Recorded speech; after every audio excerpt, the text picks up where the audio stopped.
Boeing విమానాలు ఇక షెడ్కు గోయింగేనా అంటే తాజా పరిణామాలు అవుననే చెబుతున్నాయి. బోయింగ్ విమానాల భద్రతపై మరోసారి చర్చ మొదలైంది. తాజాగా బోయింగ్ విమానం ఒకటి గాల్లోకి ఎగిరిన కొద్దిసేపటికే సైడ్ ప్యానెల్ ఊడిపోయింది. ఇది అత్యంత ప్రమాదకరమైన విషయం. హాలీవుడ్ సినిమాల్లో మాత్రమే కనిపించే ఇలాంటి దృశ్యాలు నిజ జీవితంలో చూసిన ప్రయాణికులు భయాందోళనకు గురయ్యారు.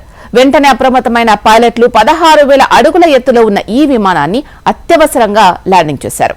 అయితే ఈ ఘటన బోయింగ్ విమానాల సామర్థ్యంపై మళ్లీ ప్రశ్నల వర్షం కురిపిస్తోంది. 190 బోయింగ్ విమానాల కొనుగోలుకు ఎయిర్ ఇండియా చేసుకున్న ఒప్పందంపై ఇప్పుడు సందేహాలు మొదలయ్యాయి. తాజా విమాన ఘటనతో అమెరికా ఏవియేషన్ అయితే బోయింగ్ విమానాలన్నింటినీ నిలిపివేసింది. అసలు బోయింగ్ విమానానికి ఏమైంది? Was the story? బోయింగ్ సంస్థకు కష్టాలు తప్పవా? భారత్తో చేసుకున్న బోయింగ్ డీల్ రద్దవుతుందా? బోయింగ్ విమానాలే ఎందుకు కోలుతున్నాయి? విమానంలో ప్రయాణం గురించి మీకు ఎలాంటి భయాలున్నాయి? విమానాల్లో ప్రయాణించే వారికి ఖచ్చితంగా భయాల జాబితా ఉంటుంది. విమానంలో తలెత్తే సాంకేతిక లోపాలే ఎక్కువగా భయాల జాబితాలో ఉంటాయి. అయితే అనుకోని ప్రమాదం ముంచుకు వస్తే ఎలా ఉంటుంది? అలాంటి ఓ సంఘటన తాజాగా జరిగింది. ఒకసారి ఆ సంఘటన ఏంటో మీరే చూడండి.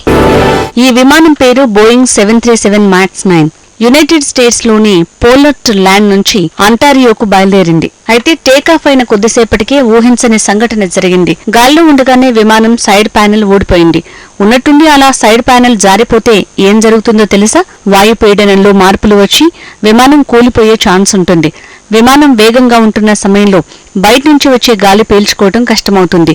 ఊపిరాడక ప్రయాణికులు చనిపోయే ప్రమాదం ఉంది. సైడ్ ప్యానెల్ ఊడిన సమయంలో బోయింగ్ విమానం 16,000 అడుగుల ఎత్తులో ఎగురుతోంది. నిజంగా ఇలాంటి సంఘటనలు సినిమాల్లోనే చూస్తాం. విమానంలో అకస్మాత్తుగా రంధ్రం ఏర్పడి విపరీతమైన గాలితో ప్రయాణికులు ప్రమాదానికి గురయ్యే సీన్లు చాలా సినిమాల్లోనే చూసుంటాం. ఇక బోయింగ్ 737 MAX 9 విమానంలో ఎమర్జెన్సీ డోర్ దగ్గర సైడ్ ప్యానెల్ ఊడిపోయింది. విమానం గాల్లోకి ఎగిరిన కొద్దిసేపటికి ఈ సంఘటన జరిగింది. అయితే పైలట్లు అప్రమత్తం అవడంతో సురక్షితంగా తిరిగి పోర్ట్ ల్యాండ్ లో విమానం ల్యాండ్ అయింది. ఆశ్చర్యకరమైన విషయం ఏంటంటే విమానంలోని ఎవరూ గాయపడలేరు. అంటే ప్రయాణికులకు లేదా సిబ్బందికి ఎలాంటి దెబ్బలు తగలేదు. ఇది ప్రయాణికుల అదృష్టమని నిపుణులు చెప్తున్నారు.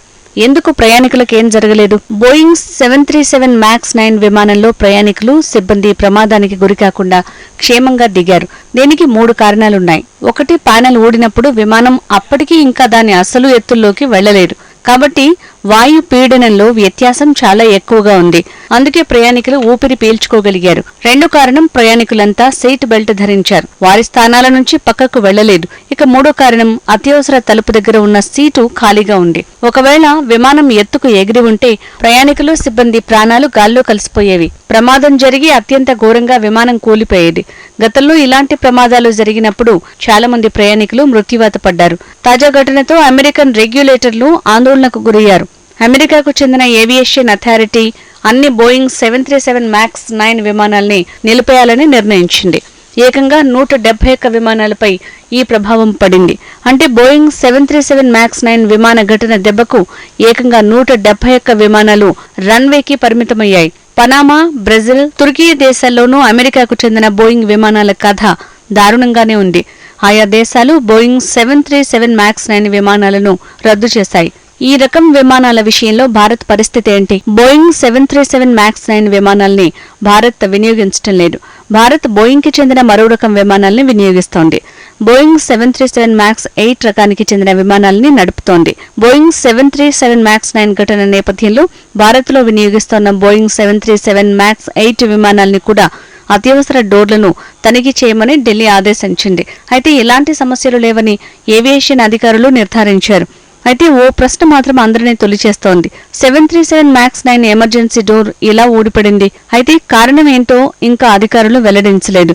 అయితే ఊడిపోయిన తలుపు మాత్రం అమెరికాలోని ఓ పాఠశాల ఉపాధ్యాయుడి పెరట్లో లభించింది. దీనిపై అమెరికాకు చెందిన అంతర్జాతీయ రవాణా భద్రతా బోర్డు NTSB చైర్పర్సన్ జెన్నిఫర్ హోమండి స్పందించారు. బోయింగ్ 737 MAX 9 నుంచి ఊడిన ప్యానెల్ ని తాము గుర్తించామని ఆనందం వ్యక్తం చేశారు. ఈ విషయాన్ని తెలిపిన టీచర్ కు ఆమె ధన్యవాదాలు చెప్పారు. సదరు టీచర్ ప్యానెల్ కి చెందిన 2 ఫోటోలను NTSB వెబ్సైట్ కి పంపి తమను సంప్రదించినట్టు వెల్లడించారు. ఊడిపోయిన ప్యానెల్ ని తన పెరట్లో గుర్తించినట్టు చెప్పారు. ఈ ఫోటోల ఆధారంగా ఉపాధ్యాయుడి ఇంటి దగ్గరికి వెళ్లినట్టు చెప్పారు. ప్యానెల్ విమానం నుంచి ఎలా ఊడిందో దర్యాప్తు జరుపుతామని జెన్నిఫర్ వెల్లడించారు. అయితే బోయింగ్ 737 MAX 9 విమాన ఘటనపై దాని మాతృ సంస్థ ఎలా స్పందించింది? ఈ విమానం క్షేమంగా ల్యాండ్ అయిన తర్వాత బోయింగ్ షేర్లు 8% పడిపోయాయి. ఆ తర్వాత ఏం జరుగుతుంది అంటే ప్యానెల్ ఊడిపోవడంపై సమగ్ర విచారణ జరగనుంది.